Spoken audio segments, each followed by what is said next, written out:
The Barrel House is brought to you by you, the listener, and those of you who have chosen to support the show over at patreon.com/barrelhouse, especially our Whiskey Legend and Out of Your Mind tier patrons. Without you, the show wouldn't be possible. Hello, and welcome to the Barrel House.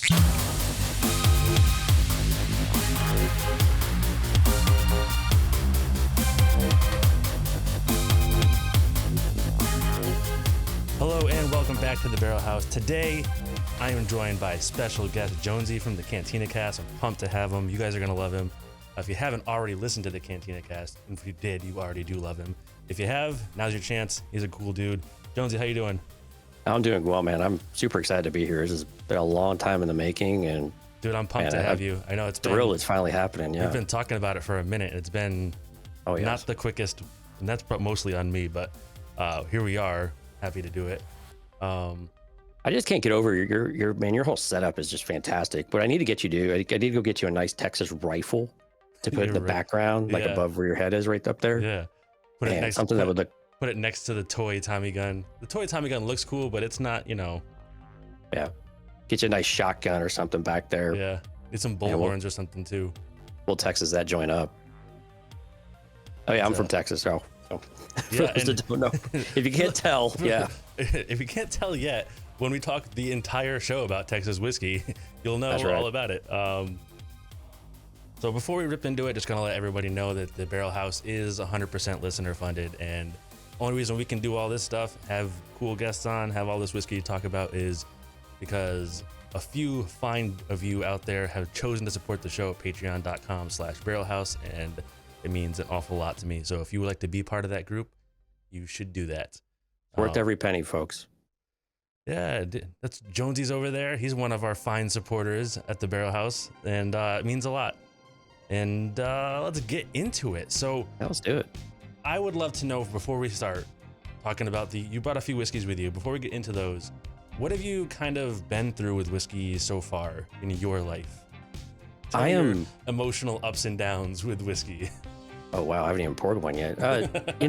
I'm very much a novice, so I am basically subjected to whatever someone has around me, which has been some pretty good ones, and also a lot of your basic ones. I mean, I've had things like Maker's Mark and kind of your standards you can find everywhere. But then I've got a friend who's really into Macallan, so I've had several varieties of the Macallan, different agings and different casks, all that. But in general, though, I'm not a connoisseur at all, and so, but I'm a huge craft beer enthusiast, and the craft distilling has been such a boom, especially down here in Texas.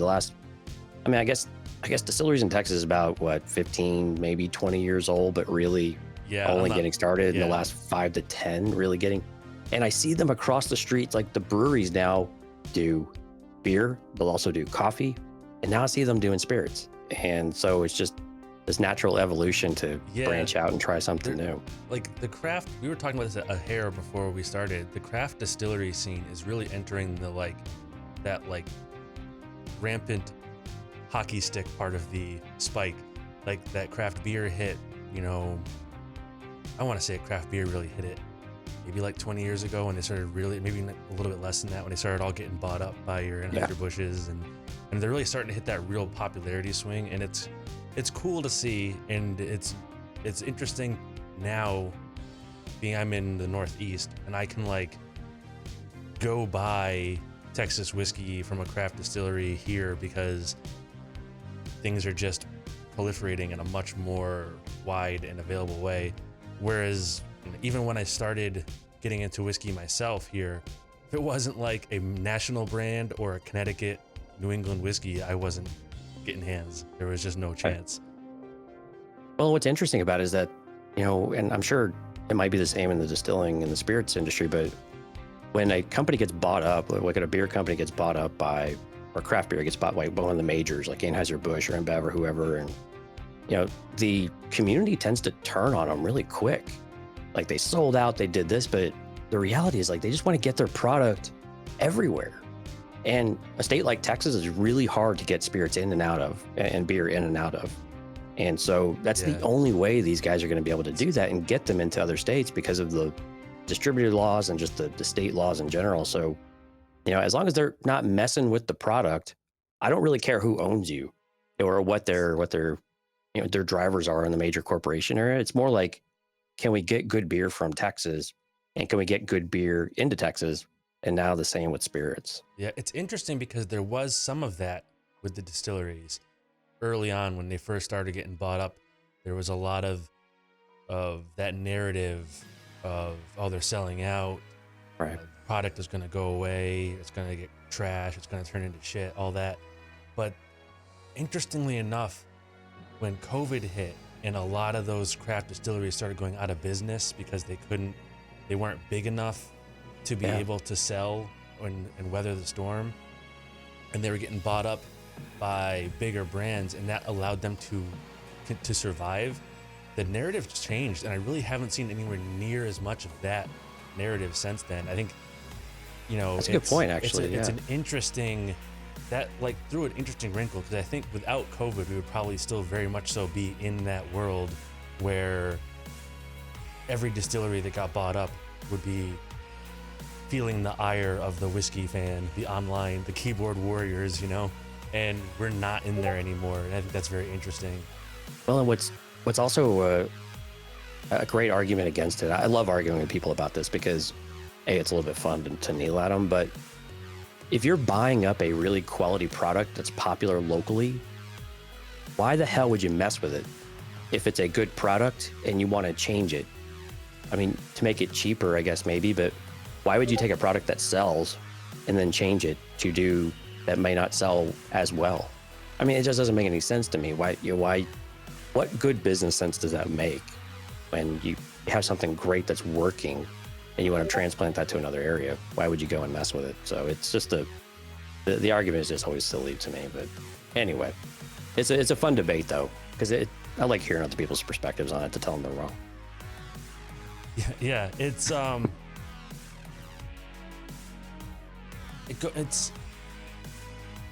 I think we're looking at a world where it's a net positive for the companies that are getting bought out. But I will say we have seen a few that definitely suffered when they got bought out. The product quality dropped pretty drastically for one reason or another, or whatever it might be.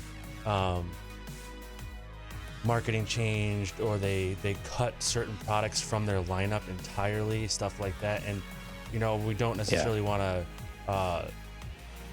to see that. It could also be better. Like, I would rather see, if I had a favorite distillery that was about to go under and the choice was to lose them entirely or to maybe see an inferior product for a little while and then maybe have them come back, I'd rather have them have the chance to come back. But it's and I will say this, I mean, if you have a larger local or regional brewer or distiller that gets bought up, the likelihood they're going to change their product is much lower than if you're a really still pretty tiny operation and very much a local, like in your city or your county type of thing, right? Where you don't have the scale, you don't know how to scale up, whereas some of these guys have already learned how to scale up because they've done it, and they don't necessarily have to cave to any of those or have to redo the recipes or convert what they're doing. They can still make a lot of it locally rather than moving off to a more general multifaceted facility, these gigantic ones, and wherever they do these things. Colorado for beer, I don't know if they have these huge centralized type of places for spirits or not, but anyway, it's an interesting debate, because you're right, there are lots of different things that can go wrong, but a lot of things that can go right. And so but anyway, I love that you're able to get Texas whiskey, because that's one of the things I take pride in. Of course, we have no shortage of state pride in Texas. And no, not remotely. No, even if you ever talk to someone from Texas, and if you ever visit, state pride. Yeah, if you ever visit, you will not forget what state you're in, because we'll remind you every 5 seconds. So you're in the greatest state in the nation, greatest nation in the country, something like that. yeah, greatest nation in the nation. That's right. There's actually, that's another thing too, is that there was some like very promising craft whiskey 10 years ago, but at the time there was a very I don't want to say samey, but there was sort of a flavor palette. There was like a feeling to craft whiskey. A lot of it was younger, a lot of it felt a little green. It was a young a younger part of the industry, and you could tell. And in that time since then, it's really matured as a category. And some of the, like, by far, some of the best whiskeys I've had have been some craft ones. We even have Litchfield Distillery up here in Connecticut is, like, every show they go to, they get an award. They're just crushing, and it's so good. And it's like maybe a 10-minute drive from my house, so I've got a lot. That's dangerous. Yeah. Well, I see the posters, everything on the side too. Yeah, I go all the time. I'm a huge fan. They're also very nice up there, and it's cool to be able to swing in and take the tour and chit chat with them, and there's tasting and. Do they know your name when you walk in? They're like, "Hey, Joe." Not all of them, but I'm not going to say nobody does. No, I think it's a good thing. I like having a place that you feel, invited into and welcome. That's always a fun experience. And it's a really fun environment. Like, even if I feel like if you went for the first time, you would feel warm and invited. It's that kind of place that's just ready to have you. And they do whiskey, vodka, gin, and an agave spirit. It's tequila that's not from Mexico. Right. And all of it's, well, I don't really like tequila, so I can't really comment on that. But you don't like it anymore. but the rest of it's all very good. So they just care a lot. And that's another thing that shows up in the craft, is that a lot of the craft stuff shows a ton of caring. Whereas some of the bigger brands feel like they're more of a company, more of a corporation. It's way more money Business-oriented. first, business oriented. That said, though, on the other side of that, you typically will pay a lot more for a good craft than you will for a big brand. Oh, sure. I mean, the prices weren't real comparable when it came to finding one of the mass-produced ones compared with anything that had the name Texas on it. So you mentioned a few you've had, and you mentioned like you had some experiences with Macallan. I think that's the only Scotch you mentioned, right? That you played around with, yeah. Have you started to notice any like or dislike patterns, or are you still a little on the beginning side where you haven't really started to pick out like directions you care for? There's definitely some. I mean, I have a Crown Royal, a Canadian whiskey, of course, but it's a mesquite. Yeah. And so it smells like campfire, it tastes like campfire, and it's way too much like campfire. So I know some of the things I'm not liking as much. But yeah, I think the things that I look for, and I think I was telling you this when you first invited me on, is that I've learned it's more that density on the palate. So I like something that's a little more, mouthfeel wise. It's more full. It's more, it coats you rather than it being too thin. When I think thin, I think watered down. It's just the way my brain works. That's how it works for a lot of people. Yeah. And I know some, and there's a place for it. I'm not saying there's not a place for it. Sometimes you want that really light. That's always been my knock with Macallan in general, is I think they have really, really fantastic noses. They smell they smell amazing. They do. They just some of the older age statements or the more interesting bottlings of Macallan have a nose on them that I could literally sit and just sniff for a half an hour. It smells so good, but they all feel very thin on the palate. There's nowhere near as much in flavor or mouthfeel as there is on the nose. And I know there are some, that's a preference thing. There are some people who are way into the nose and the palate's just kind of there for the ride, and vice versa. I think I land a little bit more in the palate side of things as well. And the fact that you like a nice heavy mouthfeel is great, because Texas whiskeys are thick and oily. So I think you're gonna like, you mentioned you hadn't tried any of the ones you bought for today, right? That's correct. Yeah, these are all brand new to me. I think you're gonna be into it. You're gonna be into it. But I like the I like caramel type of notes. I know I'm really interested. There's a lot of stone fruit and other fruit type of flavors. I'm really interested to see if I could start picking those up as I get more, into this, and my learning curve, starts to smooth out a little bit. But I definitely like the toasted type of notes as well, and any kind of nuttiness to it as well. And I believe Yeah, I believe the Treaty Oak Ghost Hill actually has some hints of like pecan, which is one of my favorite nuts as well. So of course, Texas So- and Oklahoma pecans are legit. So So I the only have good, here, the only thing Oklahoma is good for, right? So is pecans. I have here. I'm taking notes, all right, about things that Oh, boy. you like or dislike and whatnot, so that when we do this again, I'll have some reference and I can maybe make some recommendations and whatnot. And I just Fantastic. made sure to write down that you like it thick and nutty. So we'll In so have many that. different ways, my friend. We'll have that for you on a later date. Thick and I swear to nutty. God, if you tell Stephanie that, you and I are gonna have some words. I'm gonna take a screenshot of these notes and send them right over. She will get a huge kick out of that. So going forward, do you see yourself like your interest level? And this obviously could change because you can't see the future, but do you see yourself interest-wise like you'd like to get to a spot where you have a glass once or twice a week to chill, or do you want to just be able to talk about it in social environments and have some and not make whiskey face? Like what's your like interest level going forward with whiskey as we stand now? Right. I always feel like I like being educated about a certain topic whenever I'm gonna enjoy something, especially with something that can be as complex as spirits in general, right? And especially bourbons and whiskeys. And so I think, I want to have that, bring up that educational side of it. But I think, having a glass every week or so, something like that would be enjoyable. Having an idea of what I like and what it is that I want to have in my cabinet. And then, what does my variety look like? What does that, what does that palate range look like for me? So because with a beer, I know, okay, I can get this type or that type or that type, depending on how I feel that day. I'd really like to be able to develop some of that for this, but also when I go out and I want to have a glass, if that just sounds good, or with a good meal or something like that, or a follow-up to a meal nightcap, like if I'm looking at a menu, what are the things, not only brand-wise, but things that they're telling me within the descriptions and the names. So those are the things I like to get more familiar with, as well as I kind of launch off on this journey a bit. Yeah, I asked because a huge percentage of people who start getting into whiskey, and maybe their interest level changes as they go, but a huge percent, at least at the start, is people who want to be able to sit and sip on it at like a business meeting or something like that and not look like a fool. That's like Right.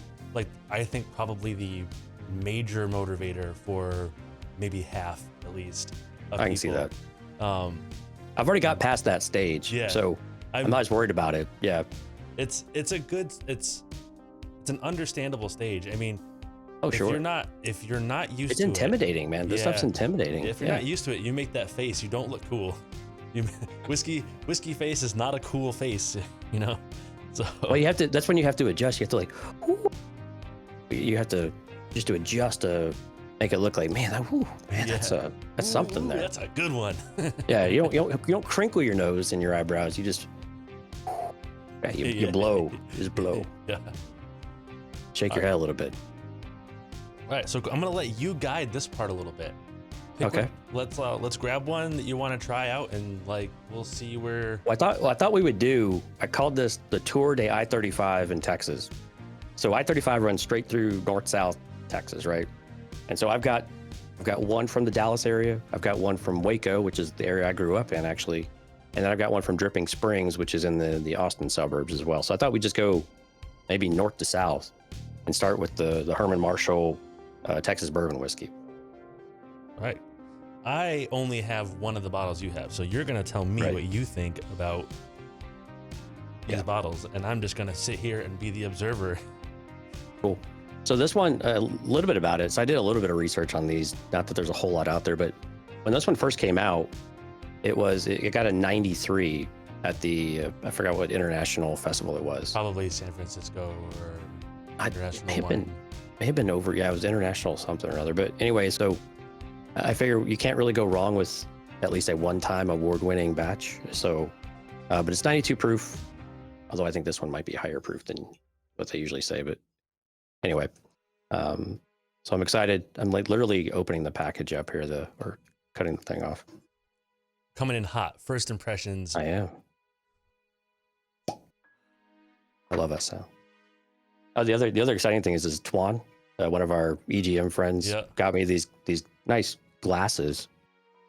couple of years ago, and I've never used them before. So Well, I am a day full super of excited to be able to use them. It is. This is exciting. But oh man, I can smell it right away.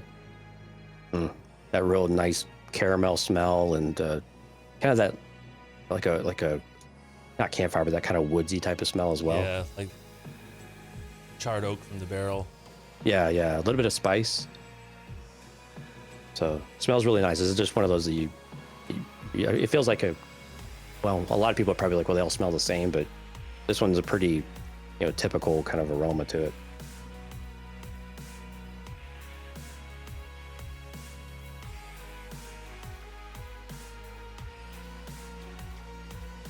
Really nice, warm spice, long finish. Real long finish on that, but it's got a bit of a sweetness. Yeah. But it dries out about a bit on the back of the palate and back of the tongue as it go down, and you just kind of feel it kind of going down. That's a great feeling. This is really enjoyable. That chest burn. But it kind of stops like right here, like at the top, like just at the base of your throat, and then the rest of it is just all warm. That's a really easy drinking one right there. That's really good. I mean, the color you can see. I don't know how well it's coming. Yeah, it's like a golden.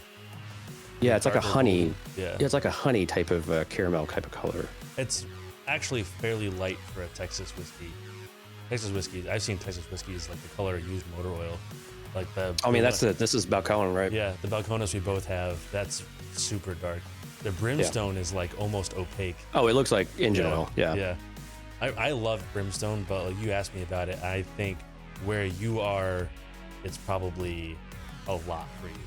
Right, I didn't want to embarrass myself on your show because we both kind of represent the network anyway. So, but I didn't want to make a fool of myself. Embarrassing myself, so.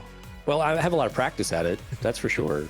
This is actually really enjoyable. I would definitely not be ashamed to serve this to people too and have them say what they think. This is really solid. I think it's good. Well, I can't. It's 77% Texas corn, and then 23% malted barley for those that are interested in the mash bill. Fairly high corn too. It is. It's very corny. It's super corny.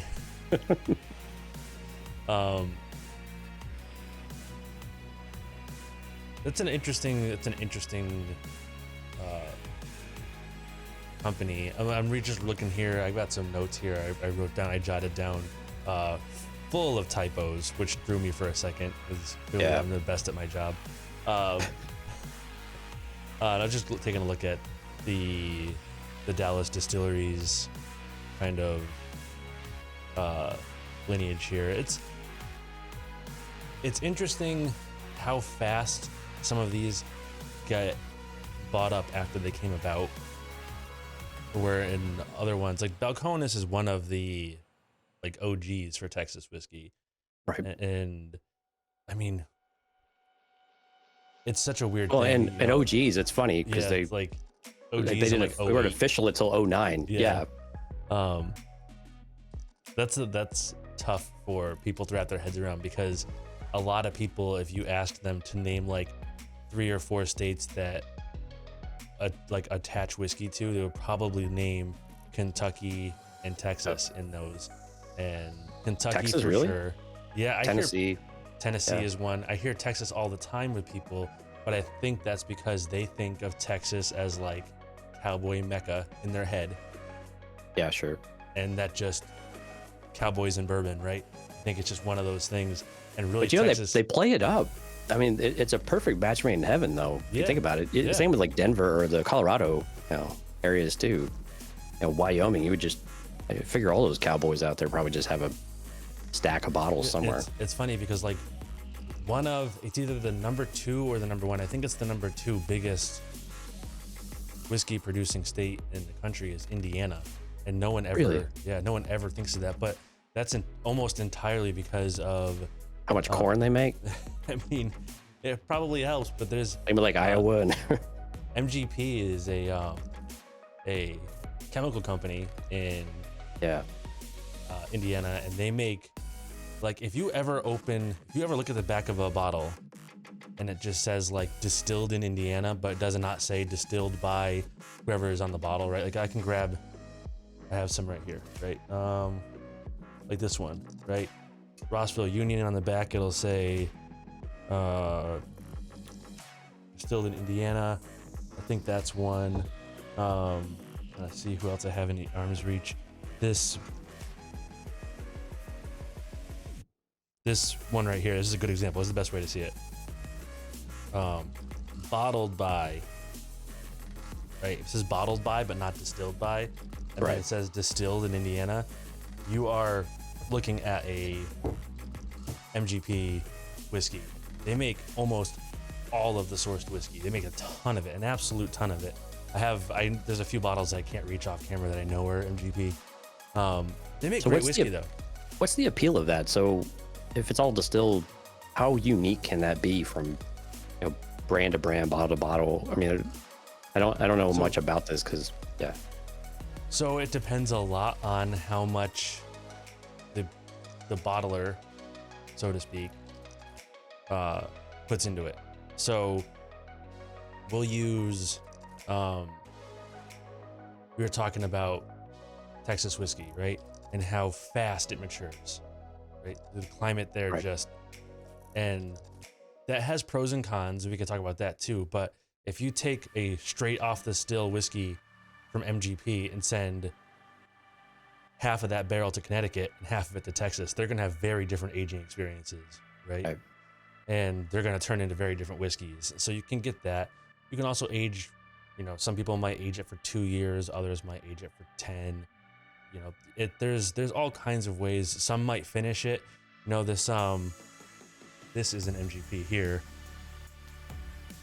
This is the Joseph Magnus triple finish. Now they are working on distilling their own right now, but when they couldn't, they were actually buying already aged 9.5-year-old MGP from them, but then they were splitting up that aged whiskey into 3. So they bought 1,000 gallons. They'd take a third, and a third would go to be finished in Oloroso sherry casks. A third would go to be finished in Pedro Jimenez sherry casks, and a third would go be finished in former cognac casks.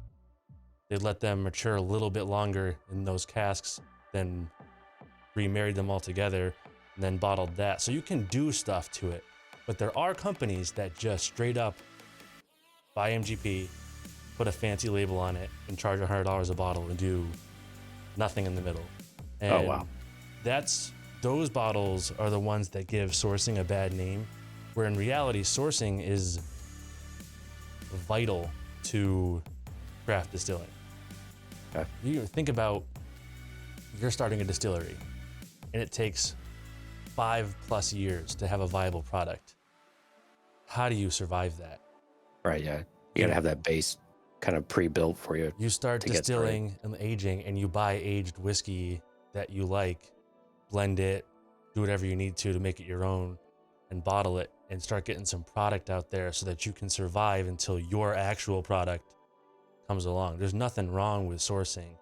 There are definitely companies that source with questionable intentions and effort, right? And they give it a bad name. So the Herman Marshall. That's a good point. I wanted to ask you a question on the Herman Marshall before I forget. You mentioned that kind of dry back palate. Does that take, when it dries to you, if you had to associate it with something, is it more like the way alcohol evaporates, or like if someone were to put a tongue depressor on your tongue? That's a good question. Remember the last time you had a wooden tongue depressor on your tongue? You know that dry feeling you get from that? Yeah, I'm gonna have another taste. Thank you for the inspiration here. That's what I'm here for.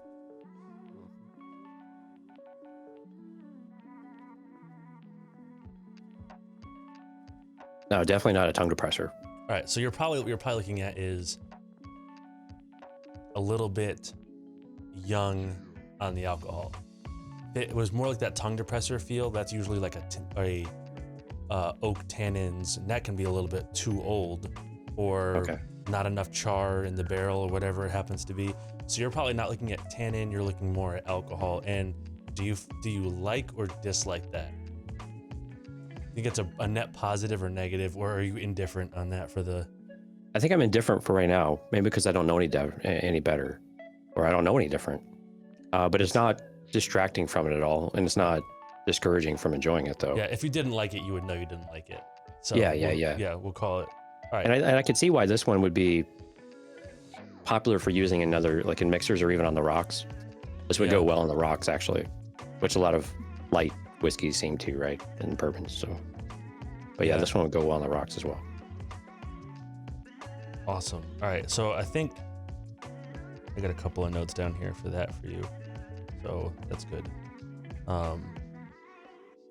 I'm already looking forward to when we get to have you on again, and I'm gonna have all this. I'm looking forward to doing this live with you in person at some point. Yeah, that would be like, in person's gonna be a menace. We're gonna need 5 hours and 2 babysitters and maybe medical attention, but it'll be. That's right. We'll just have him on standby. Yeah. Get Rondo out there. That man has left personal effects here last time he was here, and it's been months, and he has not come to collect them. It's just a reason to go back. He lives like an hour away. Mike, come get your shit. You know what's really funny is I used to live in Rhode Island, right? I worked there for a year, and so literally I was probably about an hour from you as well, because I lived in Warwick, Rhode Island, which is just on the south side of Providence. And so it's crazy, small world. Small world. But we're definitely going up to the west, to the East Coast at some point.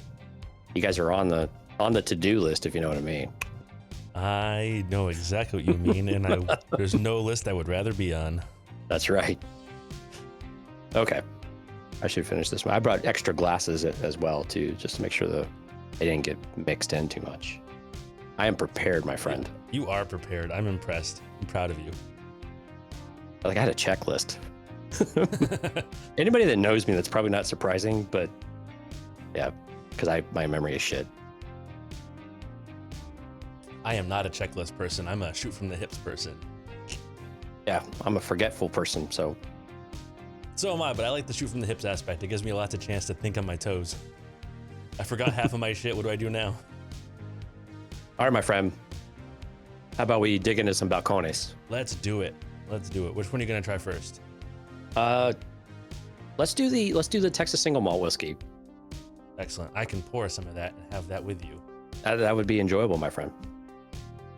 Now, I'm gonna be curious because my bottle is quite a bit older than your bottle. Okay. Yeah, mine is literally off the shelf a handful of days ago. Mine is from 2015. That's quite old. It's not new. Did they put the date that it was distilled on the bottle at all? They have the bottling number. Well, I don't know about on yours. On mine, they do on the back here above the label. Yeah, mine's printed. Oh yeah, so November of 2021. Yeah. Mine is. And they got the batch number on there too. May 2015 for mine. Yeah, so this one's aged at least 24 months in oak. So 2 years, which I guess is pretty standard in Texas, actually.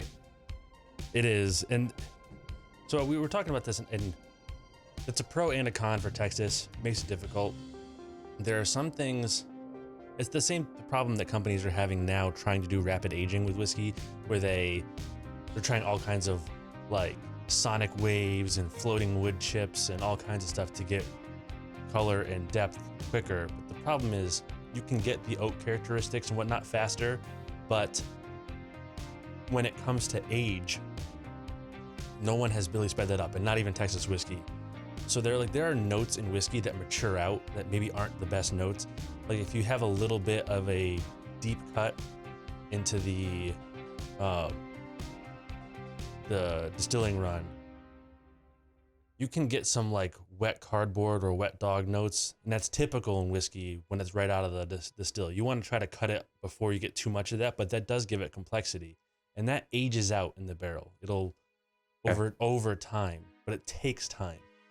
And some of the Texas whiskey, what they're having a hard time with is it pulls wood characteristics so fast that it can't spend enough time in the barrel to mature out of those.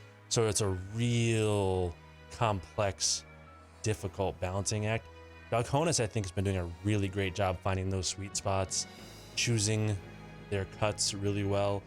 but it's definitely a new art form, right? All whiskey is very complicated to make, but it's like a whole different set of problems with the Texas and you can definitely stuff. tell the pride. I mean, we were going through and reading up on which ones to choose, first of all, and then which ones to, as we're going to talk through them. And this one puts a lot of time and effort on their website to tell you everything that they're doing, right? I mean, where they source their corn, where they source the barley, who built their copper pots. They use Forsyth out of Scotland, and it's really cool. And they brought those folks in when they built the new distillery in downtown Waco as well. And but they kind of give you a bit of that information about what Texas does to it, right? Because it's hot down here. I mean, hell, I live in Houston, and we usually don't hit 100 degrees, but this year has been exceptionally hot. A lot of 100-degree days, a lot of 104 days, and it's called the armpit of Texas down here for a reason, because it's so damn humid. But it's been real sticky up here this year too. It's been a rough one. But it goes to the pride, though. I mean, I'm sure a lot of distilleries do this, but they smell and they taste every single barrel before they bottle it in order. And I think for that very reason, right, just to make sure they know what they've got. I think you see that a lot with craft whiskey companies. They really care. I'm sure. They really, really care. You have to, right? Yeah. And it's so competitive, especially as it grows. But you can definitely tell I didn't pour as much this time, unfortunately. You can definitely tell the color difference, though. Yeah, a much more amber. Much darker. I mean, I can hold mine up too. Mine's a little deeper, but it has that really rich caramel type of color to it. Yeah, it's actually much more subtle. Yeah, it's like the nose palette, the aroma is really subtle.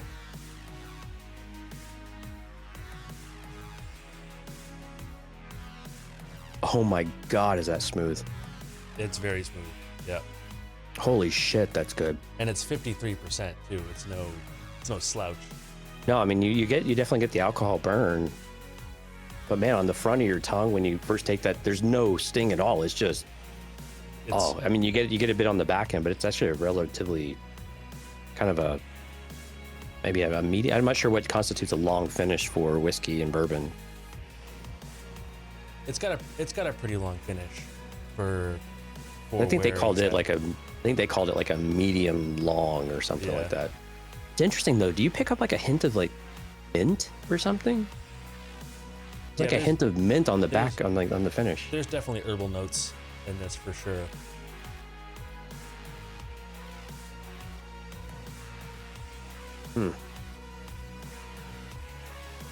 I did an episode on this, and and a word that's like buttery too, man. Gosh, that is really good. I don't know. This would definitely be a nice daily drinker. I don't know how much difference there is from my bottle to yours, especially with craft distilleries. As time goes, the whiskey can change quite a bit. Sure. They don't have the production to have the consistency for years at a run, but I'm gonna try to give you a couple notes and see if you can find them. This is gonna be interesting. So when I come up and see you, I will bring. I'll try to keep this one around, and then I'll bring a fresh bottle too, and then whatever you've got, and we can kind of compare the different. I like that. Yeah, that's kind of a fun one. That might be a kind of a fun episode, actually. How does whiskey age? From Texas. All right, so what are you picking up on yours then? So mine has a real strong tobacco taste to it, like unlit cigar. Like if you ever do the like the stereotypical thing where you sniff the length of the cigar and then put it in your mouth before you light it. You ever see guys do that? I see people do it. Yeah. It's got that tobacco-y, so like specifically cigar tobacco to me. Maybe pipe tobacco. I have no experience with pipe tobacco, so it might be that as well. But it's got that real earthy tobacco note.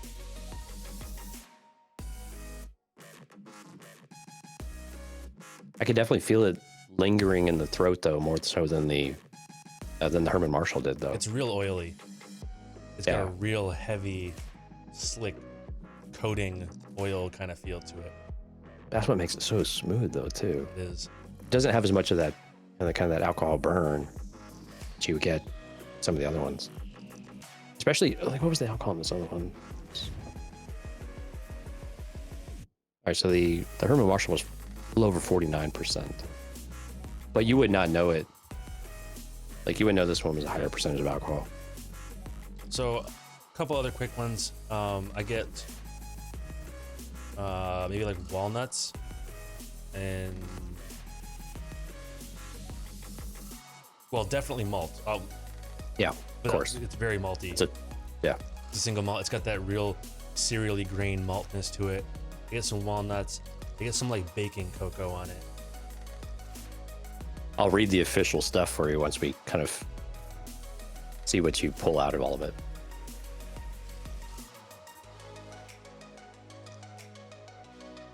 Maybe like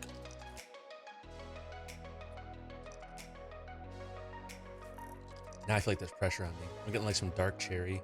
Well, but it's changed over. Yeah. You said yours was a 2015 bottle. Yeah, it's I mean, definitely. hell, 6 years of bottles and then whatever's on the website, who knows? Definitely some darker fruits like cherry, dark cherry, maybe like maybe raisin. I can't tell if that's raisin or if that's just like the way the cherry and the tobacco are lining up. All right, let's go through some of the official notes here from the makers themselves. So on the nose, they call it ripe. Buttered stone fruit. I don't really know what stone fruit tastes like. No idea what stone fruit is. Yeah. Yeah. Banana and pears. Honey and rose water with delicate citrus accents. So that's all on the nose. That is, I'm going to tell you, one of the most pretentious nose descriptions I've ever heard. Yeah. Oh, no, yeah. This is definitely, they spent a lot of time like coming up with all this stuff. It's great. All right, taste. Now, this one is actually pretty accurate. Silky and full on the palate. I think that's right on, actually. Silky it's and very full for sure. It's a pretentious way of saying it, but it's 100% accurate, though. Lightly toasted bread with fresh butter and marmalade. Now we've gone back to pretentious. Yeah. Butter I get. Marmalade. Yeah, and the toasted bread, I can, like, when you hear it, you can like, okay, I've identified like how they get that point. Now in the finish, long finish with lingering toast and burnt sugar notes, morphing into rich, I misspelled something in wood flavors with counterbalancing acidity.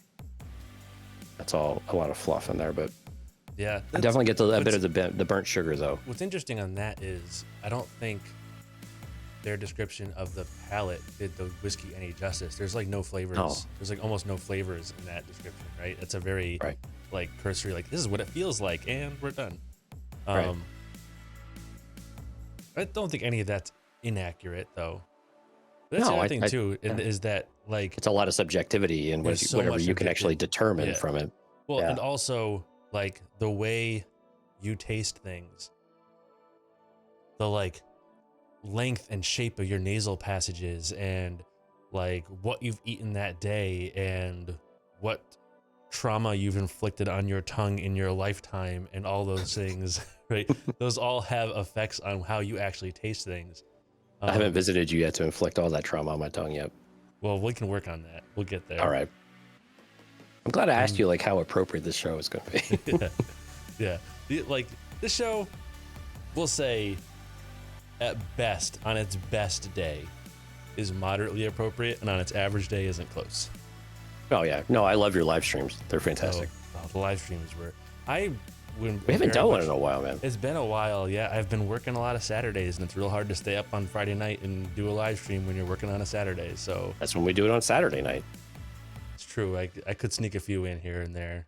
It is on my list to do. I was telling Josh during our last Film Appraisers recording that I've got a couple of people lined up potentially for in-person lives that I'm trying to get scheduled. I don't want to make any promises yet because Sure. things are in motion, but I'm hoping to get those back again after I get back from vacation. So that'll be fun. That's awesome. I'm excited for that to start happening again. At least like once a month or something. Just try to get, They're just so much fun, man. All the interactivity with the people listening and watching. It was such a great community, and that's really what makes it, You know, you got to step it up a notch though and have some call-ins. Call-ins would not be difficult to do. No, they're much easier these days than they were a handful of years ago. Everything, like, it's really crazy, especially. Just careful who you let in. Yeah. Because I will spam your calls. I know you will. it is interesting how much of that stuff became very easy to get your hands on and handle in like the post-COVID world, where like everybody needed to have basically streaming setups at home just for work. And now it's just, that stuff's just everywhere, and the software solutions all of a sudden have actual support. Whereas before, when it was just gamers and podcasters using a lot of the streaming stuff, those companies' support was questionable at best. And now that it's professionals, they're like on the spot. They have like articles and software to download. Like there's all kinds of stuff to make it easier to get things done, and it's kind of awesome. Yeah, it's so streamlined from what you can do, and you can send people invitations and links, and gosh, they make it so simple. So one thing, I was turning around and looking while you were talking, and just the difference between so here's the Balcony single malt, right? Yeah, quite the dark color. But then if you look at the blue corn, the baby blue, which is blue corn whiskey out of New Mexico, it's still done here in Texas, but considerably lighter. Yeah, the baby blue is real young. They also have one called True Blue, that's an older baby blue. Yeah, I saw that one too. But one of our friends, Jason from Satis, or from Smoking and Drinking in Space, who is also said that he really loved this one. He's gonna be the next one on this video stream too. So we need to come do it, the three of us. But yeah, this one's only done at least 6 months though, so it's considerably younger, like you were saying. I had the True Blue. I've not had the baby blue. And I'm gonna pour a little of this one. I've just got a little sampler of this one for those listening. I did not like the True Blue. So what did you not like about it then? What was the difference? It was exceptionally sweet to me, and I'm not a sweet person. I wouldn't say it was bad. I think if sweeter whiskey is your lane, you probably would really like it. But to me, it was almost candy. So I'm curious as how the baby brother lines up with that. You know what though? I don't know that they do the True Blue anymore. The only one I saw, and I went to the major, spirits market here. I went to Total Wine. I guess they're global, or they're national here, but yeah. Usually I go to Specs, but Total Wine had a better selection for this, and they also had much better prices. But I like Total Wine. We have Total Wine here. Yeah, I mean, clearly much clearer though. It's much, much lighter. Still got a good color to it though. Yeah, on the palate, way more subtle. Way more, and a lot sweeter. So, and actually I can smell kettle corn on this already. So one of the descriptions, just on the nose: melted butter, kettle corn, vanilla toffee, cinnamon and nutmeg. It sounds fresh sweet. Bread and honey, fresh ground coffee, baking chocolate. So that's on the nose, and definitely getting the toffee and getting the kettle corn in particular is really clear. I recognize that without even needing to read the description. And definitely buttery.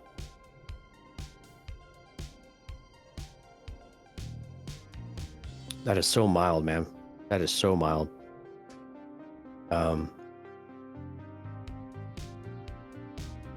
it's really difficult to pick up a lot of it. So the what they advertise here is tropical fruit, slight apricot, brown sugar, cotton candy, sweet tea with lemon, and smoked chilies. I gotta be honest, I'm having a hard time picking all that out. And maybe because I've had the more complex, the more robust type was before this, to where it's all getting washed out. Yeah, it's very possible. Yeah. So maybe I palate a little bit more.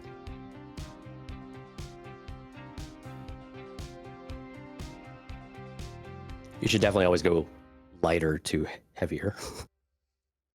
It's tough though if you haven't had it to really know. It's really does, like, it's the same with like beer, right? When you go from when you have, gosh, if you're doing anything with an IPA, and IPAs have such a range now with everything from the bitterness to the hazy and the sweets and the citrus and all of that stuff.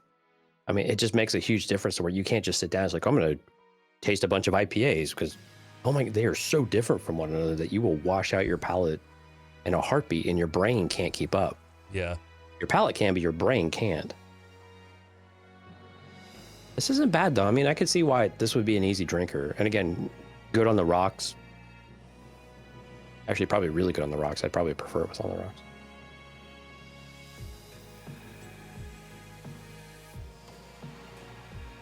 Slightly warm. You do get the toasty type of notes. a little bit of cinnamon and toffee. It's definitely much more like a, like a heartier candy type of thing. I could definitely see why the sweetness on this one might turn you off if you're not into the sweeter stuff. I would be curious to try it to see how it lines up to my memory of the True Blue. I don't have any True Blue here. I've not dabbled, which is funny because the Brimstone is a 100% blue corn whiskey. Also, I think it's 100% blue corn, but it's Texas scrub oak smoke, and there is so much smoke in it that it does not present as sweet. It's and that balance actually really appealed to me. But when it's way one side or the other, I have a little bit of a hard time with enjoying it. It can be overwhelming. That was the same thing with that Crown Royal Texas Mesquite, was that it's just so, I mean, we love our mesquite down here. Make no mistake. You want to do some barbecue with some mesquite? Cool. That's perfect. But man, it was a bit overwhelming, and with the amount of smoke you get, combined with that mesquite, it's just a lot. To where everything else seems to get drowned out. It honestly sounds like it might be the first Crown Royal I like. Oh, really? I love smoked whiskey, yeah. I've got some left. I don't know if I'll ever drink it, to be honest with you. Especially with these now. But this is a good daily drinker. I think the Baby Blue, may have been a little lower on the price range as well. Probably. Again, I just got the little sampler bottle that was like $4 or whatever it was. Just because it was there as I was checking out. And I'm susceptible to media and advertising. But it's not bad. Again, super easy drinking. I think this would be a good one for introducing people to whiskey, actually. Again, something that's not really super in your face or super, for lack of a better word, offensive to get the whiskey face. So I think this one would definitely be one of those really good entry-level type of things. It's good to have those in your arsenal too, right? I have a couple of those that I keep around as they're when people are over and somebody is interested in but not an avid whiskey drinker. It's good to have some of those on your mind that you know of are like for me, Monkey Shoulder is one that's a great recommendation for people who are just sort of toe in the water. Because I've actually had Monkey Shoulder before. Yeah, I'm it's actually solid. surprised. Yep. It's solid. It's not the best whiskey in the world, but it's a very good there's very little to it. It's not offensive. It's not going to knock you on your ass. If I give somebody an Octomore as their first whiskey, they'll never try whiskey again. You don't want to give them an Ardbeg, that's for sure. Octomore makes I'll guarantee you the smoke content of Octomore makes Ardbeg and Lagavulin and even your Crown Royal taste unsmoked. It is. I actually I saw a lot of Ardbeg on the shelves and stuff, and I thought about it. I was like, I don't know which one, because I know there are a couple you're like, I will do these as punishment. And they are it's my favorite lane of whiskey. It is fun. It is, depending on the person. Some people just fall into that smoked whiskey lane. That is the lane that I typically like to be in, but it's not the only lane I like. But our buddy Josh, I told him to buy. I asked him a few questions. He had tried a couple, and I gave him a recommendation to get some Ardbeg 10, and he always has some at the house now. He's gone through a couple. I remember that y'all talked about that in Discord a lot. He just loves it. He just loves it, and it is a terrific bottle. I have a whole. Yeah, you got several of them there. And there's more up there too. There's a couple more Ardbegs up there, but some people with no experience at all, they try that, and for whatever reason, that smoke profile just clicks and it's them. But it's pretty rare for someone to like that as a beginning experience for them. It's a real intense experience to be your first. This would be this is super approachable, this Baby Blue. I would definitely have this, and I think it's great to hear you say that, because as when people come to me and ask for beer recommendations, you have a responsibility to know like what will fit their profile that they like, but also is there something there that you can challenge them with too once you kind of satisfy their needs, right? You gotta edge the line over. Exactly. You got to encourage expose the line them to a little, Yeah. you know, broaden their horizons a little bit. But again, knowing what they're, especially if they're going to come over and hang out, like that's a great opportunity. Like, hey, I got you something you're going to like. But hey, let's try this too and see what you think Right. about this one, right? Because this one might be a little bit of fun. And again, pushing people's limits just a little bit to see what they think. Because you never know. I mean, unless you, and hopefully have people like that around you that are willing to do that. And of course, Josh is one of those folks. He's really cool. But yeah. This is definitely great approachable type of whiskey though, that I can see where a lot of people would, I can see why they sell a lot of this stuff. I think this might be their top selling one actually, is the Baby Blue. They launched a new one, maybe last year. I just had like a weird time dilation moment where I couldn't remember what happened in the last 2 years when it landed. They launched a new one recently. My whole timeline just fell apart around me. You've been watching too much Doctor Strange. Too much Doctor Strange for sure. Right. Oh, that was weird. That was a weird moment of. Also, time's been a little different. Like the concept of time's been a little weird the last couple of years, but. Well, hey, brother, this is also getting older. This shit happens. Yeah. Like you're just got to get used to it, where you lose concept of what time actually is. Yeah, it's definitely hitting me. Yeah. They launched one a couple of years ago, in the last couple of years, whatever, called Lineage. That is like, I haven't had it. I have not seen it around here. I would love to try it because their whole distillery persona, they're like the image they were going for early on for most of their existence has been like cask strength. Every bottle is cask strength. This is intense. This is whiskey for whiskey lovers. It's the approachability was never in their goal. They made some approachable whiskeys, but they were never going for approachable.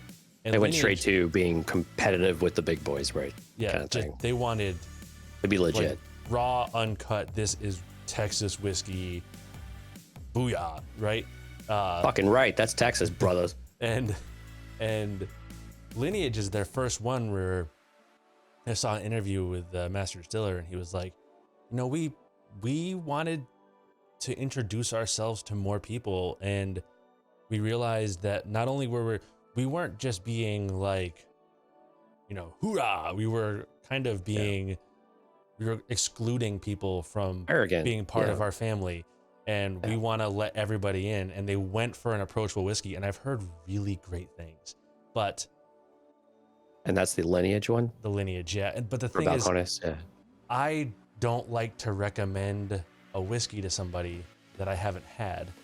Sure. So I've not recommended it to anybody because they can say all they want that it's approachable and delicious, and I can find people online who've had it and may agree. But until I know for sure, it's not going to be a thing that I do. But it sounds like really it needs to be interesting. It needs to be on your list of things for me to bring for you.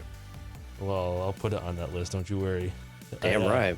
No, I'm happy. No, and I'm always happy to do that. This is the really cool thing about having friends in different parts of the country, because we've got our buddy Ron Dale out in California, Yeah. and we've got people out in the Midwest. We've got, I mean, this is one of the cool things about the network and all the shows, that we have listeners just everywhere in the Northwest as well. I mean, and the cool thing is they always like helping us out with stuff. Now, shipping booze and beer and everything else is a little tricky, but So what we every once in a while we make a little road trip. I mean, what you do is what we could do. You know, I could whip up a batch of artisanal olive oil and put it in one of these Litchfield whiskey bottles and send it down to you. Well, And you could do this. I don't know if you knew this, but Texas actually makes its own olive oil. We actually have a fairly big olive trade. Texas olive oil is actually pretty legit. We that is the I do know this, and the reason I know this is that is like the artisanal olive oil thing is like the code words, like when you declare what's in your illegally shipped whiskey, is you use you just use artisanal olive oil. So it's a really funny way to ship whiskey in and out of states. But wouldn't they be able to tell that pretty quick if you open it? they would have to break the seal and open the bottle, and they're not big on doing that unless they find a need to, right? Okay. So, because I am still trying to find a way. Like, I mean, I fly a bit, and I would love to be able to bring things where I go. Like, I've got a really great bottle of wine that I need to take, with me somewhere, and you can't really fly with it unless you go to the duty-free shop, and I'm flying domestically, so that doesn't work, Right. And I just, man, it's so frustrating. Like, why can't I bring a bottle of wine with me and just check it in my luggage and go that way? They make it unnecessarily difficult. I mean, They do, and I don't understand why. I sent Josh I don't know if you caught the episode where we talked about Titanic, but Josh made it very clear he hated I avoid Titanic. every single fucking thing with watching the Titanic. Yeah. I've never watched the Titanic. You're making. I will you're not doing a watch good the thing. Titanic. You've made great choices. I have, because Albert.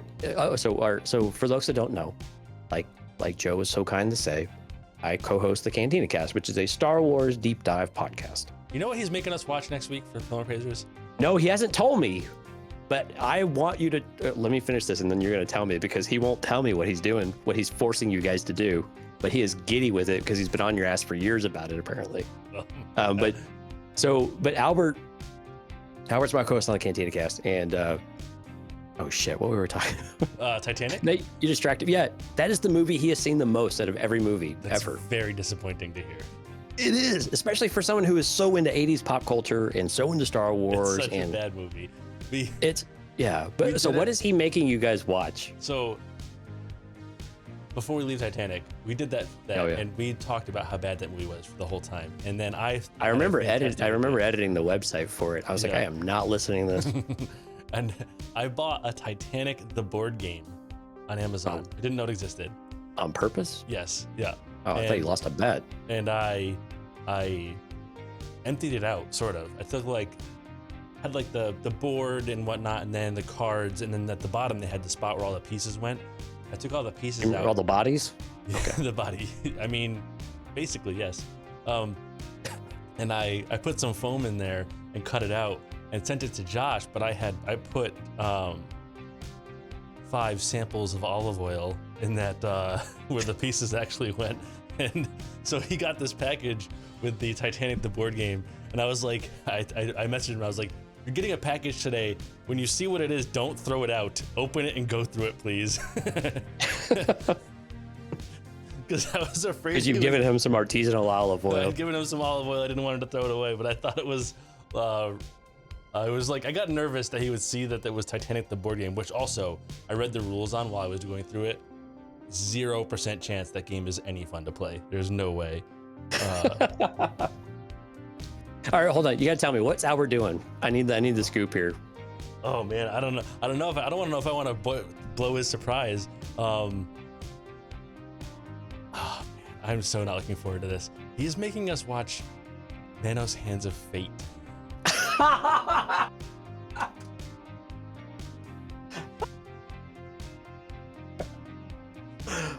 Oh, I haven't done it yet. Albert continues to deliver. Albert continues to deliver. That guy is and I know these are somewhat inside jokes for folks, but seriously, we encourage you to go over to yourglimmedia.com and check out all the different shows that we have on the network.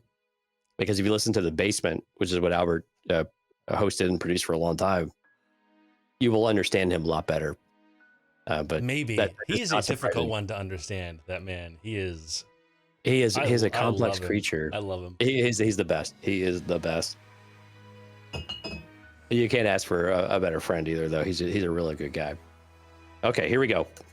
So this is the one I've actually been most excited about. So again, as we continue our trip down I-35 in Texas, this is Treaty Oak, the name of the distillery, and this is called Ghost Hill, which is a Texas bourbon, aged 2 years. It's straight bourbon whiskey, and this is down in Dripping Springs, Texas, which is out in the suburbs of Austin. And so, what's kind of cool about this place though is that they source their malts from Barton Springs Mill, which is out in Austin as well. So I mean, literally everything from this place is sourced from Texas, which again isn't necessarily surprising. Although when you come to like wineries and stuff, there's a little bit of ambiguity there. This is a giant bottle. The other thing I've learned about shopping for bourbon and whiskey is that you cannot trust the picture you see online. Oh yeah, the bottles change constantly. They do, because this one did not look like this, and it looks like this is nothing like what the rest of their bottles actually look like. The rest of them are more narrow. Their old bottles are like square, right? Yeah, they're square footprint. like coffin kind of shaped. Yeah. I've heard a lot about this one, but this is not one that has made it up this way distribution wise. So I'm pretty curious to see what you think. I've heard two opinions. I've heard multiple people talk about this one online, but everybody falls into one or two categories. Okay. Have they been generally positive? Very good. Or they've been mixed? Very good or very unremarkable. So I'm curious as to where it lands for you. It's pretty... Okay. It's got a pretty good color on it. It does. Nice color. It's attractive looking. What's the proof? What's the proof on your bottle? 95. That's... So 47.5% alcohol by volume. That's very reasonable. Yeah. Yeah. So this is 57% corn, 32% wheat, and 11% barley. And so again, aged 2 years. What's interesting about Treaty Oak though is that, so not only is everything Texas sourced, but they actually use they do limestone filtered water. And so for those that aren't familiar with Central Texas in particular, is that we have huge deposits of limestone. So when you go to Austin, which is our state capital, our capital and everything is built in limestone.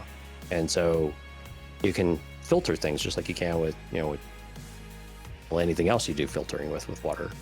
And so, but anyway, that's part of what makes this. But if you look at like top, like whiskeys and bourbons in Texas, this one appears about 80% of the time.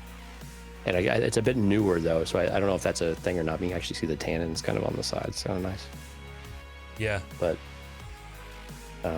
so a much more, legs. Yeah. Much more subtle on the nose.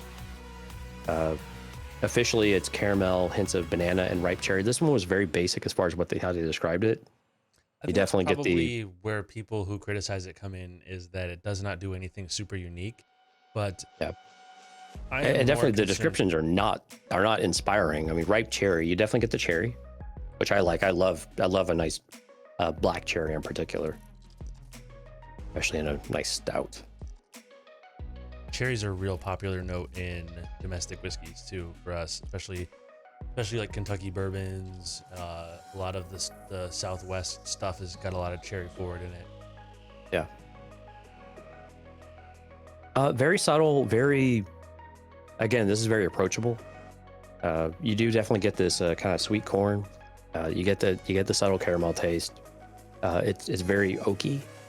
Not very oaky, but it's oaky, but not overwhelmingly so. It's not, there's no butteriness to it. A slight coating, but not that really buttery type of oak that you would like in a really buttery Chardonnay type of thing, like you might have. Again, very solid though. Good variety. You can use this in a variety of things. It's interesting. It's just kind of its own unique branding though, because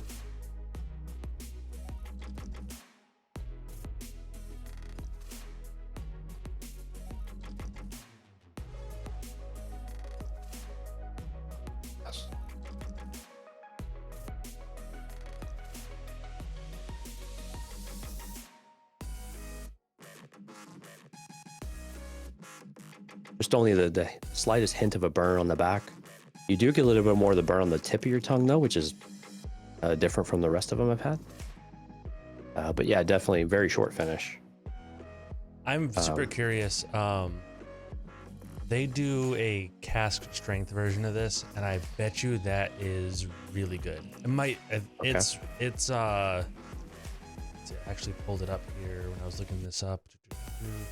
It's 124 proof, which is a solid amount over where you're at right now. Oh yeah, which might be a little rough for you where you're at. Maybe not. Depends on how it presents. But I bet you I would really like the cask strength variant of that. That sounds... They had a variety of this brand at the store, quite a bit. And I was surprised by the amount of variability they had to it. So I think I could probably get it for you. It's still very, I mean, it's solid though. It's good. I mean, again, nothing probably to write home about. But if you're a beginner, a novice, I think this is another one of those that you could probably have and feel pretty good serving at your party for someone who is maybe a bit new but wanted to get introduced to it. I think this is a pretty good choice. I say that, but I don't remember I should have brought the receipt in here to see what I paid for all this stuff. Yeah, I mean that is a contributing factor, but there's a thing, right? Like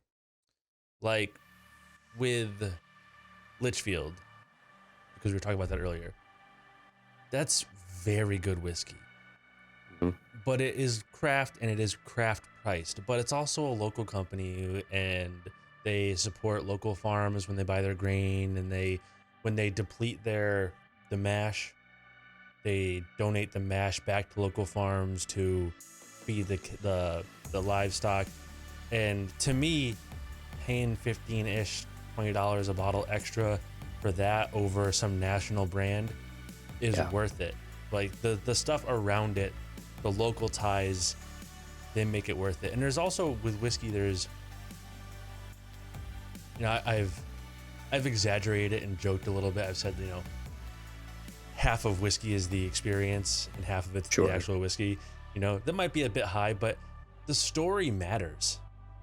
Yeah. And if I poured that's what makes it fun and interesting. Yes. And your brain will play tricks on you. If I poured you a $40 whiskey in a super fancy glass and a $200 whiskey in a solo cup, you would pick the $40 whiskey in a fancy glass. It's just your brain does that because you've presented, and the same goes for anything. Your brain will convince you of things. So, that's why I have 20 of the same glass for when I do comparisons. Everything be equal, right? Right. But there is, this Joseph Magnus, what I'm sipping on now, is a great whiskey. But if I just pour it for you and give it to you, you'd probably like it. But if I pour it for you and tell you about how Joseph Magnus was a salesman in the 1800s, and he identified, at that point in time, whiskey was, they'd buy one barrel and ship it across the country. And it was so expensive to do so that in order to make their money back, they would water it down and mix it with like tea and spices and whatnot to give it like a bourbon-esque flavor. And that's what people drank most of the time. It was like mixed swill. And he identified a market for premium whiskey. And he would do things like him and his friends would go to like high society country clubs and order his bourbon. And when they didn't, all dressed up in suits, big group in tuxedos. And when they didn't have it, they would say, well, I'm not drinking here. And they would get up and leave. And then everybody would be asking, well, where can I get the Joseph Magnus bourbon, right? Like he did these like guerrilla marketing campaigns in the 1800s and like cemented his brand as a premium brand for socialites before that was a thing that existed. And if I tell you all of that and go through this whole story and then give it to you, you're just going to like it a little bit more. It's got a backstory. It's a rich history, and you're thinking about all these things while you're having it. You will explain away all the things you don't like about it. Yeah, it makes a difference, right? It makes a big difference. And so when it comes down to how much you're willing to pay for a bottle, I would rather pay twice as much for a whiskey I would definitely pay twice as much for a whiskey that's just as good as Jameson, exactly as good, that comes with a rich history or is a local company that supports local business, all that stuff, that has a connection I can feel, because at the end of the day, I'm just going to enjoy it that much more. I agree with that. Yeah, and I think that's the fun with craft anything. I mean, God, there's craft chocolate and everything for Christ's sake these days. But I mean, that's the thing is like the local aspect of it. So not only is it a reflection of your local community, but it's also a reflection of your local values.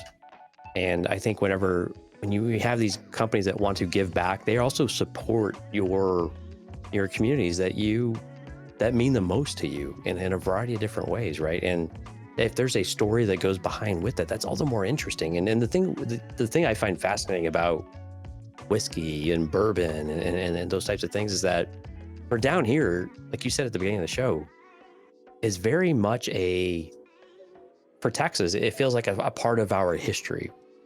Even though that's a very heavily flavored part of our history, you know, Yeah.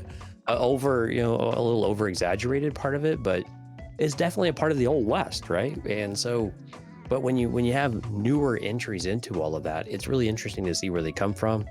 And I always get interested in how's the bread made kind of thing. Right. And those types of things. And where do you source your stuff? Why? And that stuff's important, right? Because people want to, especially these days, people want to support local businesses. And Texas, I'm a very fortunate position that Texas is very much we have so much pride, but we have a little logo and everything, whether it's made in Texas or not. And it's a big deal around here. People will clearly buy Texan before something else. Yeah. Well, If the quality is is on parity with one another. Texas has a very unique brand of home. And we have a fried. unique opportunity. We have a unique opportunity because our state just supports so many different environments as well as so many growing cultures, and like we can do a lot of different things. So it's a really unique place in that regard too. But it's also this idea of pride as well. It goes into it. I will say, I'm gonna say one thing vaguely anti-Texas. Don't hate. Okay. They did not handle the pandemic very well as far as craft distillers went. They made it really hard for them to ship whiskey out of the state or even to customers in the state. If you didn't have a big enough draft room, you couldn't open and sell directly to customers. And a lot of those distilleries really struggled. There was petitions and court cases, especially in 2020 and 2021, with trying to temporarily change some of those laws, because for a certain size of distillery, the only way you could direct to consumer sell was in person in the distillery. And when they're not always set up for that. And when they were closed down bars and restaurants during the pandemic, that meant those distilleries couldn't sell at all. Yeah. So like I think they fumbled the ball a little bit on that, but otherwise they do a really good and that's an extenuating circumstance, right? The pandemic was not something anybody saw coming or had plans for ahead of time. But other than that, I do think they do a really good job of supporting local business, and distilleries included. But I think it's a couple things, Joe. I mean, I think it's a great point, because I think some of it is also when you support local businesses, are they all created equal? No. How do you treat them though when they're all not all created equal? Right. And the other side of that is also like point two is like with breweries, right? With breweries, that scaling of that, like your turnaround is much quicker than it is with spirits, right? And you're not as dependent on getting your product out into restaurants and things like that in order to make or on the shelves as you are with this, because you have a slightly closer touch with your customers in some regard, right? Especially the bigger ones. So I live literally down the road from one of the major breweries in Houston that is consistently one of the top like places to go to, which is really convenient because you can go there and pick up whatever you want whenever you want. But if you were to ask me like, okay, well, where do I do that with a spirits maker? I have zero idea. And again, part of that's because it's pretty new down here, but at the same time, it's also, and Texas, again, is really difficult to do this. And many, like many other states, Texas had to pass a lot of really quick laws in order to do direct to consumer purchasing during the pandemic. And we were figuring out it. Connecticut did some wild stuff. I mean, we had to figure it out as we went. Everybody was in the same boat, right? It was just shooting from the hip, my style. Everything they could get, and Connecticut got wild with like, you could like basically online order delivered to your home, already made cocktails from bars and stuff. Like they really went like, you liberal assholes. Yeah, I know, right? They really went like all the way for it. Right. Which I'm not going to complain about, because like picking up my phone and ordering a burger and a couple of gin and tonics from the bar and having it just show up on my doorstep, not a bad day. It's not. I'm not gonna. Yeah, I won't. Yeah, I definitely won't hold that against y'all. And for those that don't know, I lived in Connecticut for 4 years, so I'm very familiar with Connecticut as well. I mean, I lived in Fairfield County though. Yes. So just to be clear, it wasn't on the same playing field. as everybody else in the state. I live in the sad northwest corner, so Yeah, for those who don't know, like Fairfield County is like literally like about 45 minutes outside New York City, basically. yeah, It's like way down on the southeast side of or southwest side of the state. It's where a lot of New Yorkers live. Hoity-toity. Now, I did not live in Greenwich, though. Thank you. You weren't a Greenwich person. Oh, I lived in Trumbull, of all places, Oh, near no. Fairfield and Trumbull's Westport not and all that. I mean, Trumbull's not that. And Trumbull's all right. Yeah, that's all right. That's where like Bic and some of those other Yeah. razor companies are all at. Actually, that's where Unilever's at. Where all of your bath soap comes from. You're welcome, country. Kind of get bath soap, razors, and elevators coming to your door. I know Milford's got a lot of stuff out there. I can go. I can tell you about my really negative experience at a Milford Hooters if you'd like. I am equal parts worried. Terrified and excited at the same time. Yeah. It's actually very clean. It's very just weird. Not weird. It's just gross. But yeah. That's like, anyway. I don't know why. Do you remember for that brief period when we were doing the Your Media roundtables? Do you remember when Mike was talking about gaggers? Like that was a totally normal thing. Did you see like? No, I was never invited to participate, which is really still pisses me off a little bit. But yeah, that's because we did like 2 of them, and then nobody would do them regularly. I was down to do them, but nobody would do them. I love that stuff. Yeah, I was never invited though, even though I fucking run the network. But all right, whatever. Apparently, in Rhode Island, they just call hot dogs gaggers, and I don't know. That doesn't seem appropriate to me. I don't know. All I think about is like Family Guy. It's like throwing a hot dog down a hallway. Oh man! All right. I did not hear that at all. By the way, I don't know what I don't know what he's talking about. Mike is a weird It's cat. I googled it while he was talking about it, and it's a thing. There are like multiple restaurants that are just like Joey's Gaggers. And it's like what the hell is wrong with Rhode Island? I don't understand what is going on. I mean, Joey's compensating for something. Just saying. for real.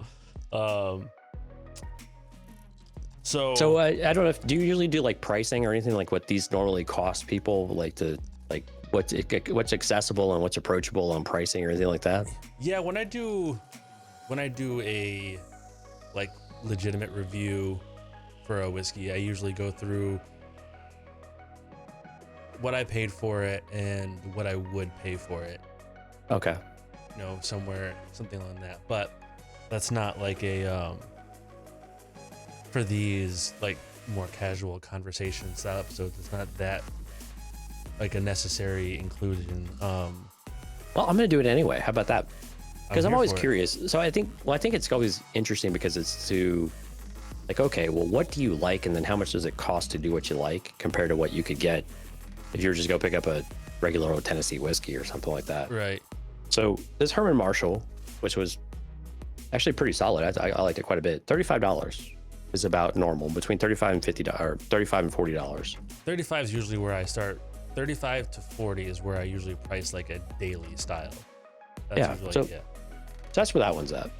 The single malt, from Balcones, this is the high end of this one. This is about $54 or $53. I've seen it as high as almost 60.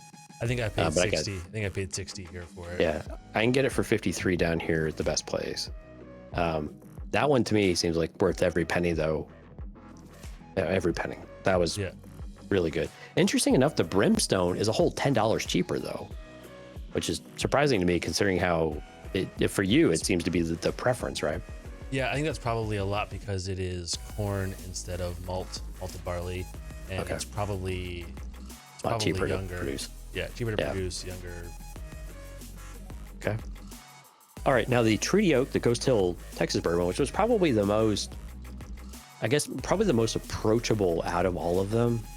Yeah. But perhaps the least inspiring is about $43 to $50 depending on where you go. And so not a bad price, but pretty $45 price range though for an approachable whiskey that has some complexity to it. That's I think that's pretty fair. I think that's actually not a bad spot for that. I haven't had it, but from your description, that sounds like it's not a bad spot for that to land. Right. Now, if you were to do the baby blue, which I only got a sampler of, but if you were to do that in 750 milliliters, That one's 35 down here. So between 35 and 40, probably, depending on where you go. And again, for an approachable whiskey, that's probably perhaps a better option than the Ghost Hill. I would probably view it that way. It's hard it's hard to turn away from a $35-$40 whiskey, like that $35, like that sub. I mean, $10 is a price, big difference. Yeah. At that point in price, it is, right. It's a noticeable percentage point, especially if you're talking a regular restock, right? If you're, even if you're going through one a month or something like that, you're looking at like, almost a Netflix subscription difference. It's. Yeah. But especially if you're looking for something just to have on hand and you don't want to overpay, or you just want something that's kind of a staple, it's really hard to go wrong with that. I mean, without it being one of the major mass-produced brands, So if I were to pick a daily, I mean, this would definitely be in my cabinet from going forward is a single malt. Like, I really, really liked that. That was really, really good. And it's worth every penny.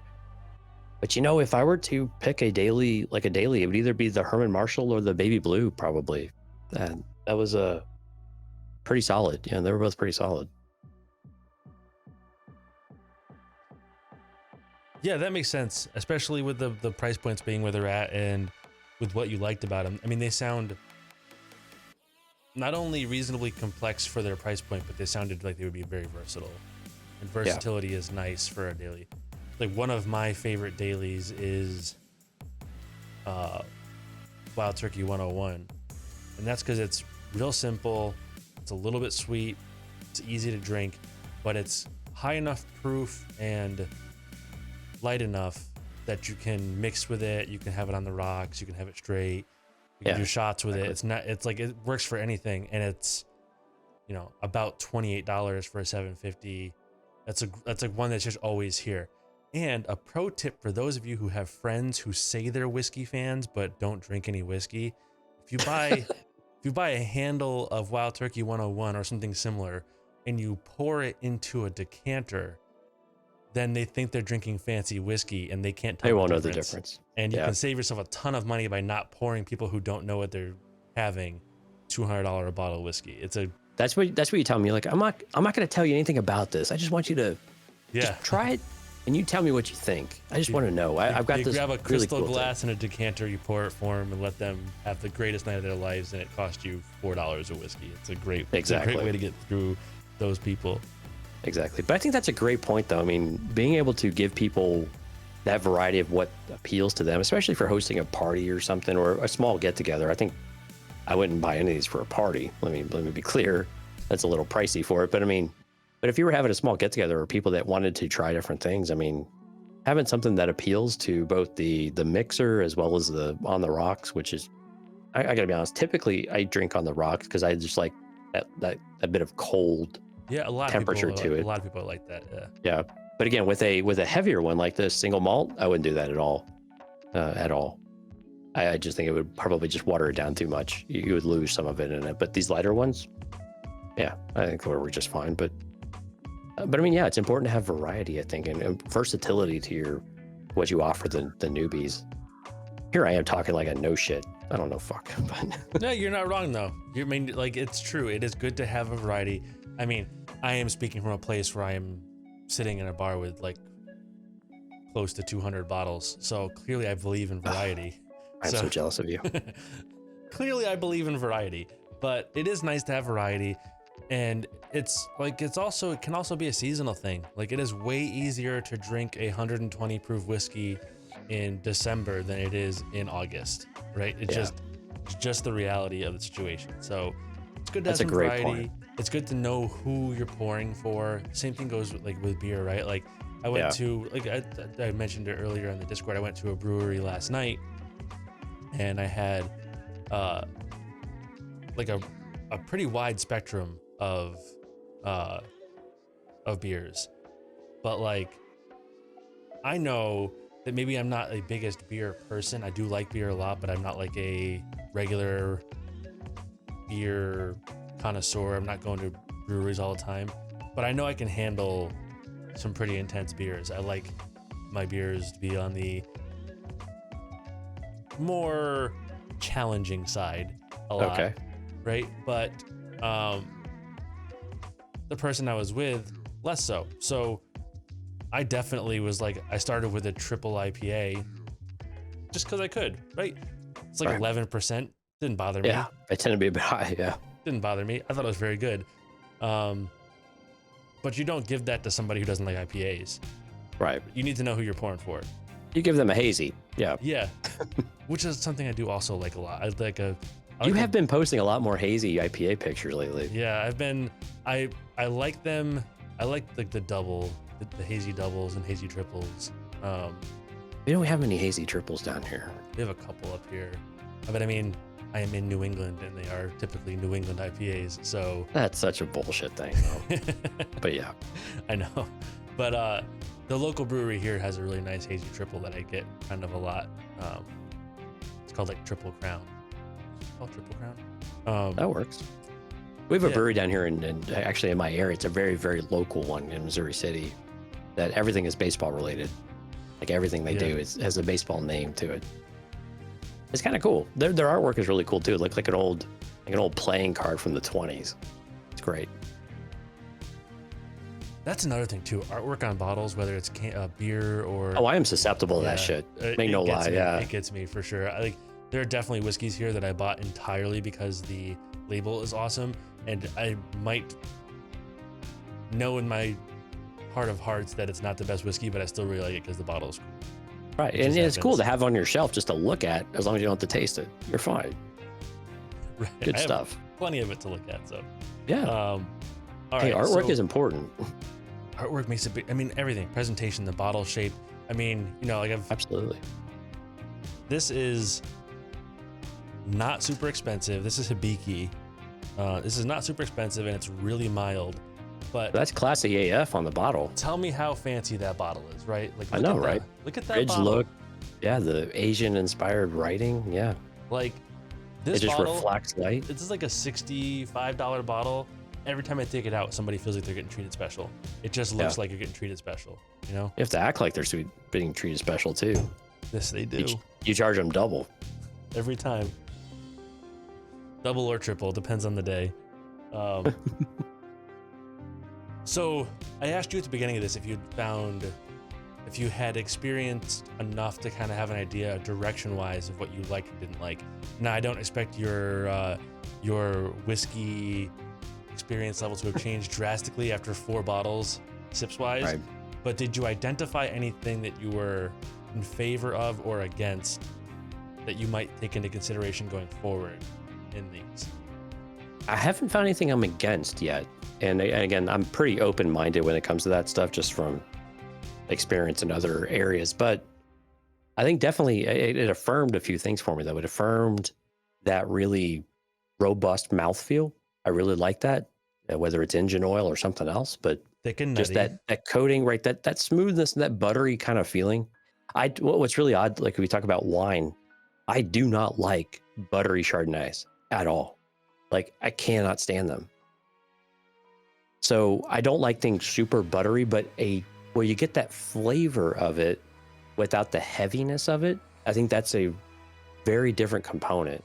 And that's where I liked a couple of these that did give you that flavor of it, but they didn't give you that just really coating that you feel like you just can't get off. Right. Right. And so I think also when it comes to a finish, I think I do like that medium or that longer finish. I think I'd like knowing that. I think that's part of the experience too, right? When you have one, it just sticks with you for a while. I get turned off by a whiskey if the finish is super short.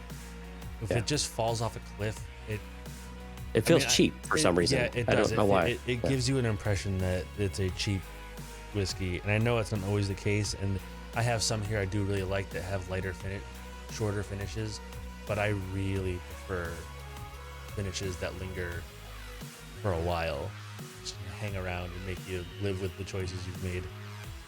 Well, it's great for, like, especially if you're in a lounge or you're hanging out and you're having where you're truly just sipping things. You're not. And again, this is the thing that always with like having an alcohol-based hobby, like, it's not about getting fucked up. No. Right. No. Now, granted, there are always happy endings to some things, but I mean, it's not about that. It's about that experience. It's about the camaraderie. It's about the, the social aspect of it. It's not about getting trashed, and that's the part that I think it's a really bad rap with all this stuff. Yeah. But what I like about those with longer finishes, though, I think they speak to that type of approach to it that folks like you and I presumably have, where it's like a conversational type of thing. Yeah, we can talk about what we're drinking. We can talk about whatever, but it's just about more enjoying that moment and enjoying what we're experiencing and not getting, fucking trashed at the same time. It's not about that. Like at its peak, like the peak experiential thing for that is like a social lubricant. There you go. Right? So you want it to be, you want to take the edge off, maybe ease your social anxieties if you have them. Chit-chat, icebreaker. A little icebreaker, something to talk about, something when you're waiting for your moment to sip on, something you can enjoy. If you're using it to get trashed, you're no longer using it as social lubricant. You're using it as like a social. And there avoider. are far cheaper ways of doing it, by the way. Yes. Oh yeah. This is whiskey. If you're trying to get drunk, whiskey is not the one for you. If you're trying to just get drunk, vodka. I mean, you can get there with it. You can get Make no mistake. You're gonna pay for it. It's an expensive. Yeah, it's an expensive hobby at that point. What else? I don't know. I like the versatility of it, though. And again, I'm probably the wrong person asking what's your flavor profile, because I really do enjoy a broad spectrum, because I think, like you, Joe, it's important to know and appreciate all the different aspects and the ranges of it while knowing what you prefer. But I like being able to suggest something for someone that says, you know what, for you, this might be a better fit for you for right now. Right. And then let me challenge you with something else. But so I'd be interested, so Brimstone is really interesting to me now, because I'm really curious as to how extreme can this thing get, from what I've had, to, and maybe what I've had in other experiences, to what this one presents that you really enjoy. And that's the thing I always like too, is like what are the preferences of my friends, and how does that vary, and what can I don't know, what do I like about that? Or is it something that, like, no, I really can't get there? Or I think I could get myself there. I think I could get there, But again, it's all about, like, what do you get out of the experience of it? And quite honestly, man, doing it around a table and hanging out around your bar there, like, I'm looking forward to doing it at some point. Yeah, that's going to be really fun. Those are the things it's that experience that is more so than what you're drinking. It's more that combination of things. Like, this is what it reminds me of. It's like listening to music. Yeah. When you listen to music, especially when you're younger, when you're older, you think about, you hear a song, you're like, man, I can remember exactly who I was, what I was doing, how I felt at that moment in time. Sense memory kicks in and brings you back. Right. And there are certain drinks that can do that too. You're like, you know what? I remember this stage of my life, I was drinking a lot of this, your Brimstone, and my friends and I were all blah, blah, blah. And it was this moment in my life, and it was really, it just formidable in that moment for me. At least it was memorable. And I think those are the things that are fun, is that you have a story with it. Tastes and smells can be like magical time travelers for you. And I absolutely love that about them. That's like one of the things that really pulls me into this hobby is, like, on the very first episode of this show, it was Ardbeg 10. And I talked about how every time I have that, it reminds me of when I bought my house and my friends and I bought like a $5 smoker and, like, fumbled our way through making a brisket.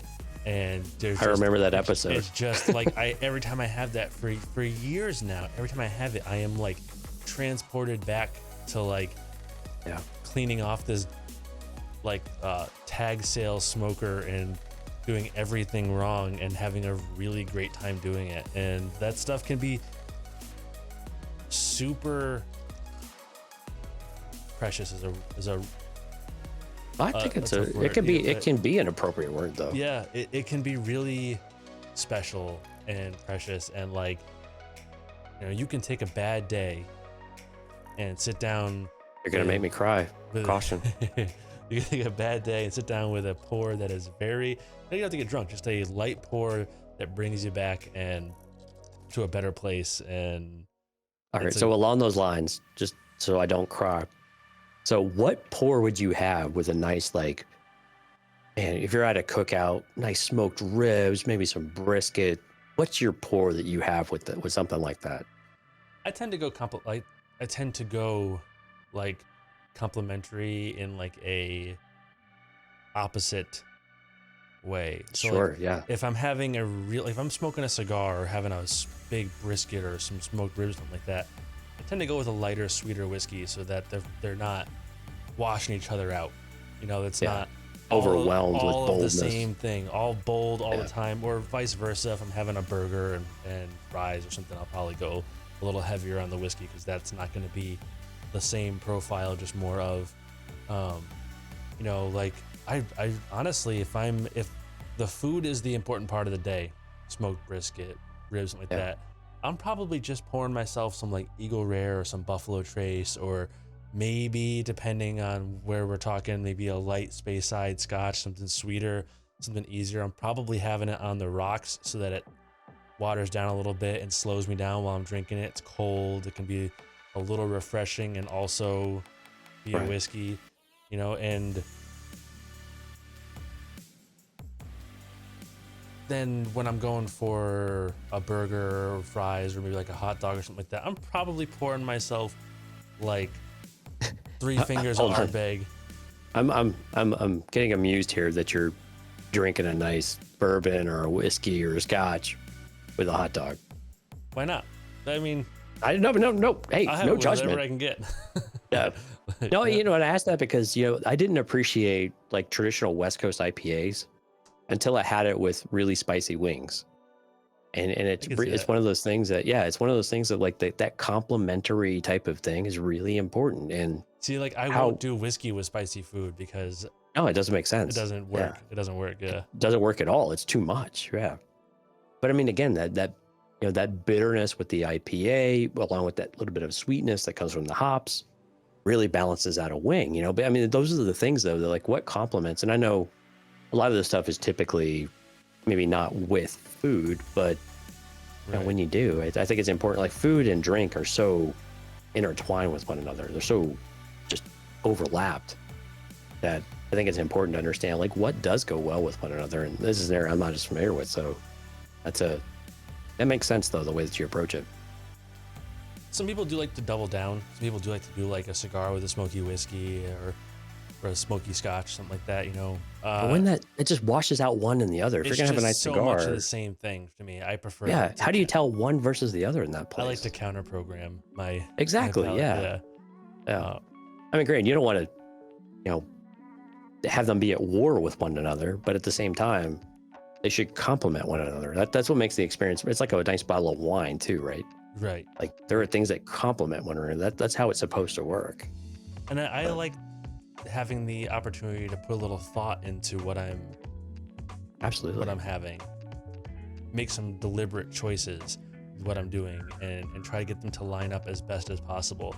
Sometimes it's a wild swing and a miss, and sometimes it works really great and they've had a really great experience that if you had just grabbed your daily and gone out, you would have missed out on.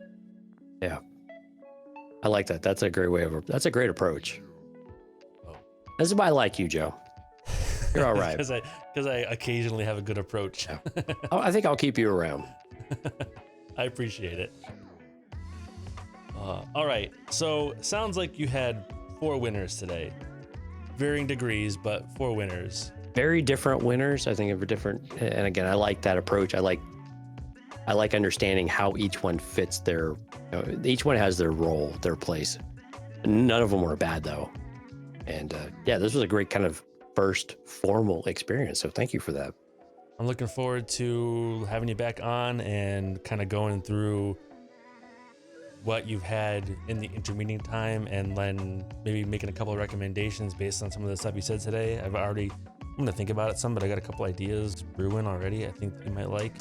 Sweet. So that'll be I'm fun. excited about going out and like seeing Josh or something and saying, yo, Josh, let's throw down, let's have a couple drinks here and like compare notes. This is fun. I like this. This is fun to me. The next time we manage to put together a Igloo Media meetup, we're gonna need some recovery time. I can tell already. Gotta be epic. So before we head out, tell the folks everything you're doing, where they can find you and what's up. Well, I mean, we're all part of Earglue Media, so eargluemedia.com. Of course, you can find all of our great shows, Film Appraisers /TFA, Barrel House Podcast, of course, Cantina Cast. We're at cantinacast.com, or you can find us on eargluemedia.com/cc. All of our great shows. We do deep dives on Star Wars and all the different characters. We get way into the minutia with my partner, Albert Padilla, and we have a lot of fun doing it. Try to keep it relatively positive, but yeah, you can find us all out there. If you're on Twitter, shoot me a note. I'm on @Galactic Swagger because that's fun. Because it's fun. Yeah. Well, no, actually, there's a story behind that. Like, I was at Disney and there was a T-shirt that had Lando Calrissian on the shirt, and it said Galactic Swagger. I was like, hell yeah! So that became my Twitter name. That definitely fits Lando for sure. Is right. Yeah. Now I don't have the swagger of Lando Calrissian. Nobody does. Nobody does. No. All right. But anyway, so eargluemedia.com. You can find all of our really amazing content. Discord, eargluemedia.com/Discord. You can find Josh with the Film Appraisers with Joe, Cantina Cast, and everybody out there. And we invite you to come out and join the conversation with us as well. I did all the work for you, man. I know you covered all those bases. That's great. I don't have to plug this anything. This is my job on the Cantina Cast. I don't have to plug a single thing. Jonesy, thanks for coming on, dude. I really appreciate it. It was a really good time. It was a lot of fun, man. Until next time, everybody, drink whiskey and be merry. Well, take care. We'll see you soon.